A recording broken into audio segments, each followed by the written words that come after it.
대한민국 암 환자와 그 가족을 위한 팟캐스트. 약은 약사에게, 진료는 의사에게, 암 경험담과 위로는 암 환자에게. 박PD, 황배우의 내가 암이라니.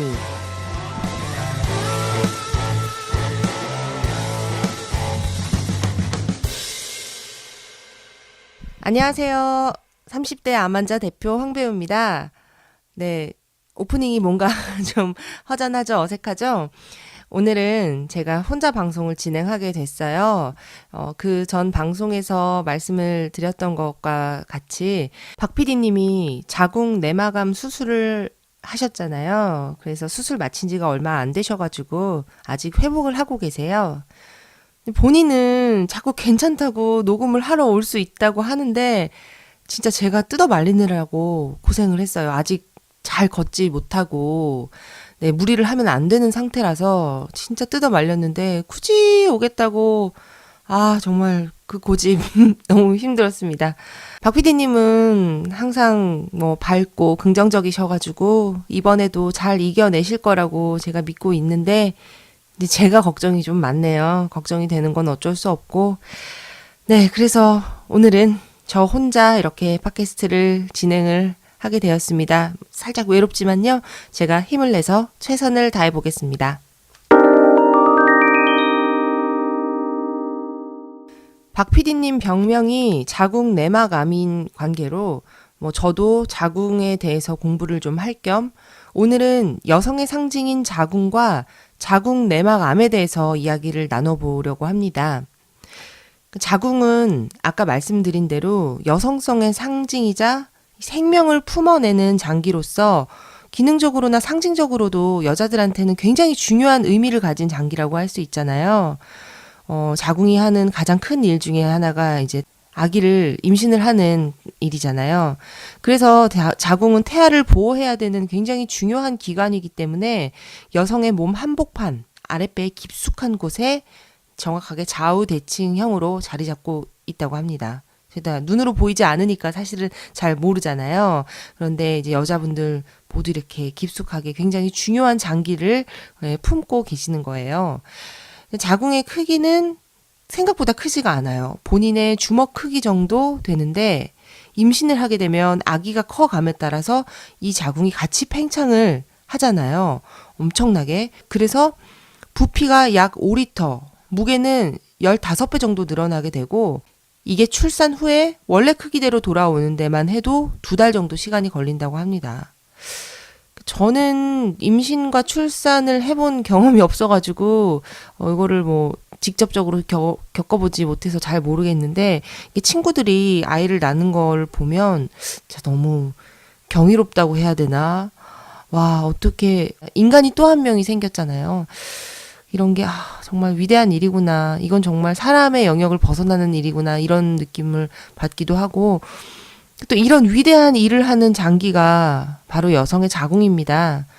아이가 있으신 분들은 남녀 가리지 않고 이 부분에 대해서 공감을 좀 하실 것 같아요. 네, 엄마가 되고 아빠가 되고 이런 위대한 일들. 이걸 이제 저희 자궁이 다 해내고 있는 거죠. 잠깐 이야기가 임신과 출산으로 잠깐 다른 곳으로 새버렸는데요. 이런 위대한 장기인 자궁에 암이 생기는 게 자궁 내막암이라고 합니다. 자궁을 크게 나누면 크게 두 부분으로 나누어지는데요.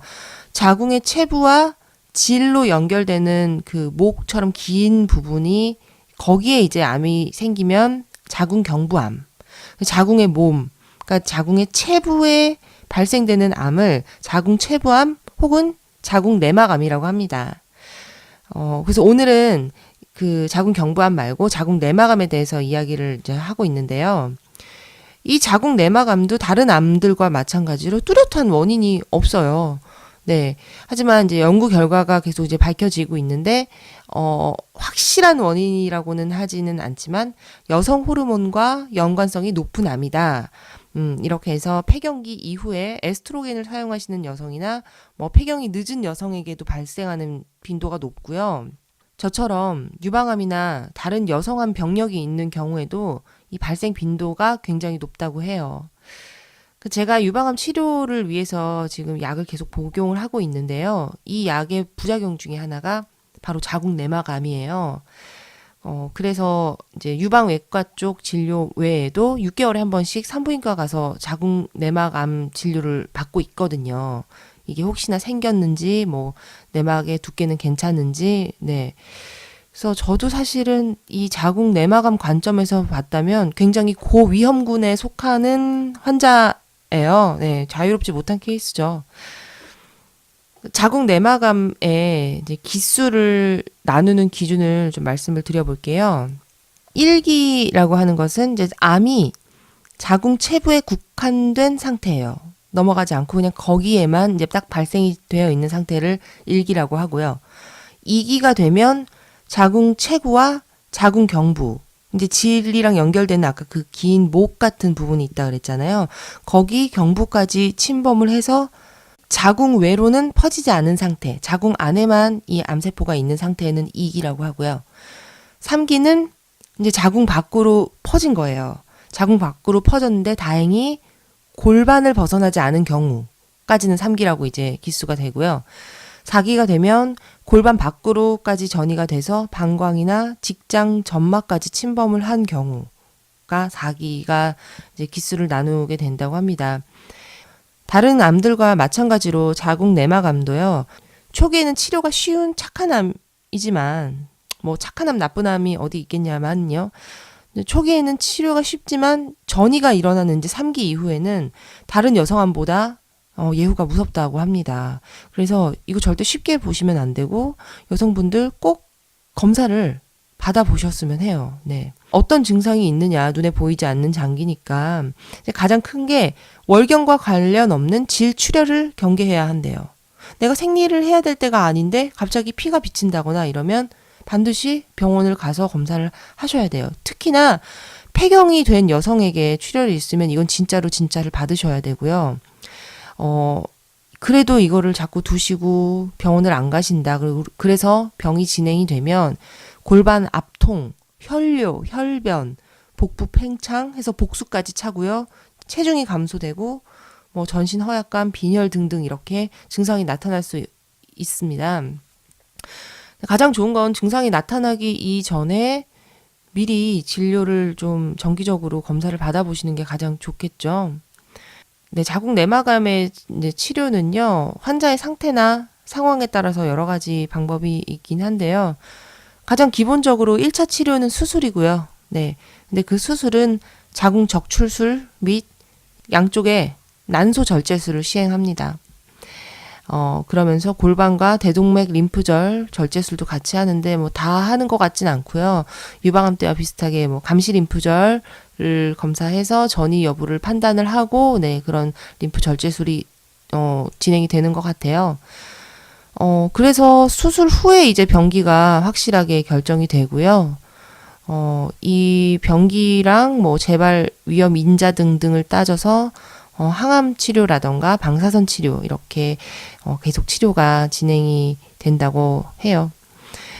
그래서 이게 치료가 끝난 후 2달 동안 정도는 휴식을 충분히 취하셔야 되고요. 외래를 통해서 정기 검사를 꾸준히 받으셔야 돼요. 네. 그리고 좀 위험한 게 비만인데 자궁 내막암이 비만과의 관련성이 가장 처음으로 알려진 암이래요. 비만할 경우에 암 발생률이 같이 올라가는 거예요.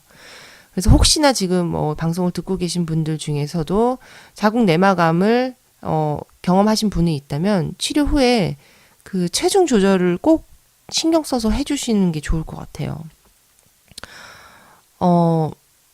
자궁 내막암을 치료를 한 후에 그 치료에 대한 대표적인 부작용은요. 첫 번째가 림프 부종.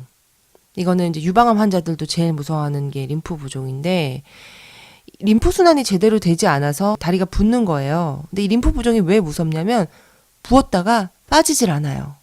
밤에 라면 먹고 자면 아침에 이렇게 부었다가 어느 정도 순환이 되면 얘들이 빠지잖아요. 근데 저희들은 림프를 뭐 감시 림프절이라도 절제를 했기 때문에 림프가 순환이 잘 안 돼가지고 한번 붓기 시작하면 더 이상 빠지지가 않아요. 이게 굉장히 무서운 거거든요. 나중에 뭐 이거에 대해서도 저희가 다루긴 할 텐데 이 자궁 내막암 치료를 했을 때 대표적인 부작용이 이 림프 부종이 있네요. 그리고 다리 통증, 아, 이게 자궁을 떼어내면서 주변의 근육까지 같이 네, 잘라내서 근육통이 많이 발생이 된다고 합니다. 뭐 그 외에 뭐 면역도 안 좋아질 거고 허리 통증 네, 일어날 수 있고요. 네, 좀 이렇게 부작용을 딱 읽어 보니까 저는 이게 남일 같지가 않아 가지고 아, 이거 이제 박 PD님 생각도 나면서 아, 나도 조심해야겠다 이런 생각도 나면서 제가 너무 겁을 들인 건 아닌지 여러분들한테 네.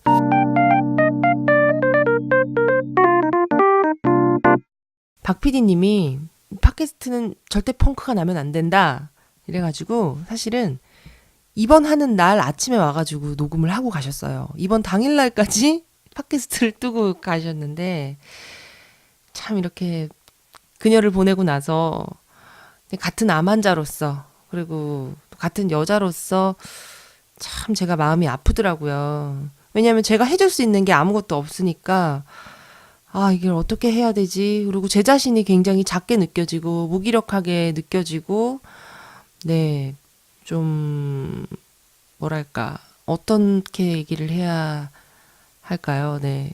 갑자기 고백 방송처럼 돼버렸는데, 사실은 환자를 옆에서 보호해주고 계신 보호자분들도 같은 마음일 거예요. 우리가 해줄 수 있는 게 아무것도 없잖아요. 본인이 결국은 이겨내고, 본인이 극복해내야 되는 몫인데, 또 내 입장에서는 안 아팠으면 좋겠는데 또 이런 일이 벌어졌으니까 이걸 어떻게 해야 되지? 뭐 여러 가지의 생각들이 계속 꼬리에 꼬리를 물고 네, 그런 것 같아요.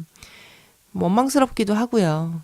저는 박 PD님이 이거를 굉장히 잘 이겨낼 거라고 확신은 해요. 네, 확신은 하지만 또 한편으로는 이런 생각이 드는 거예요. 이런 일이 안 일어났으면 더 좋지 않았을까. 되게 원망스럽기도 하고, 그냥 평화롭게 살고 싶다? 이런 생각? 그런 생각이 많이 들었어요. 뭐, 이 방송을 듣는 보호자분들도 마찬가지이시겠죠? 네. 왜 나야? 진짜 웃긴 게, 저희가 그 심리 상태에서 부정, 분노, 우울, 타협, 수용, 이걸 말씀드렸잖아요. 그러니까, 이 다시 그대로 오는 것 같아요. 계속 서클처럼 돌아요. 저도 막, 아닐 거야. 박 PD님은 그러지 않을 거야. 제가 아니더라도 제 일이 아니지만 아닐 거야. 이러다가 대체 왜 우리한테 이런 일이 있어야 되지? 막 분노했다가 또 우울해지고 지금 살짝 우울 단계인데 목소리가 좀 차분하지 않나요? 그래서 저나 박 PD님이나 사실은 암이라는 큰 사건을 겪었잖아요. 인생에서. 그리고 그거를 지금 다 극복했다라고 자신감 있게는 말씀을 못 드리겠어요. 극복해 나가는 과정에 있고 이 과정은 앞으로 평생 계속될 것 같아요.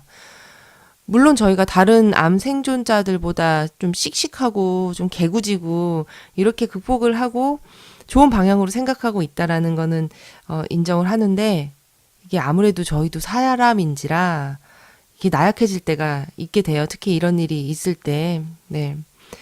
박 PD님이 옆에 있을 때는 맨날 웃고 떠들고 장난치고 막 이러느라고 진짜 그런 걸 다 잊고 살았거든요.